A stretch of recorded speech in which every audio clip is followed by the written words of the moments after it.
Hello మామ, ఇప్పుడు హైదరాబాద్లోని బోడుపల్లి ఎల్లో టోన్ ఆఫీస్ అమ్ముతున్నారు మామ. బంగారు మైసమ్మ టెంపుల్ నుంచి చెంగిచెల్ల పోయే రోడ్లో రెడ్డి కాలనీ దగ్గర అపోలో ఫార్మసీ ఉంటుంది మామ. దాని పక్కన ప్రతి ఆదివారం అమ్మడం జరుగుతుంది మామ. మీకు కూడా కావాలనుకుంటే స్క్రీన్ పైన నెంబర్ ఇస్తున్నాం మామ, కాల్ చేయండి. హెల్త్ బెనిఫిట్స్ చాలా ఉన్నాయి మామ దీన్ని తినడం వల్ల.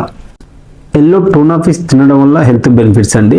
అధిక ప్రోటీన్, కండరాల పెరుగుదలకు మరియు శరీర దృఢత్వానికి ఇది ఎంతో మేలు చేస్తుంది. గుండె ఆరోగ్యం, ఇందులో ఉండే ఒమేగా 3 ఫ్యాటీ యాసిడ్స్ రక్తపోటును తగ్గించి గుండె జబ్బుల ప్రమాదాన్ని తగ్గిస్తాయి. రోగ నిరోధక శక్తి, ఇందులో ఉండే సెలీనియం, విటమిన్ సి మరియు జింక్ శరీరంలో రోగనిరోధక శక్తిని పెంచుతుంది. కంటి చూపు, ఒమేగా 3 ఫ్యాటీ యాసిడ్స్ వంటి కంటి చూపును మెరుగుపరచడంలో సహాయపడతాయి. బరువు తగ్గడం, ఇందులో క్యాలరీస్ తక్కువగా ప్రోటీన్ ఎక్కువగా ఉండడం వల్ల బరువు తగ్గాలనుకునే వాళ్ళకి ఇది మంచి ఆహారం. మెదడు పనితీరు, ఇది జ్ఞాపక శక్తిని పెంచడానికి మరియు మెదడు ఆరోగ్యంగా ఉండడానికి తోడ్పడుతుంది. ఈ వీడియోలో ఇన్ఫర్మేషన్ మీకు నచ్చింది, యూజ్ అవుతుంది అనుకున్నట్లయితే తప్పకుండా ఒక లైక్ చేసి సపోర్ట్ చేయండి. ఫస్ట్ టైం కనుక మన ఛానల్ చూస్తున్నట్లయితే సబ్స్క్రైబ్ చేసుకోండి, పక్కనే ఉండే బెల్ ఐకాన్ అనేది ఆల్ లో పెట్టుకోండి. మరొక మంచి వీడియో అయితే కలుసుకుందాం. Okay, thank you for watching guys.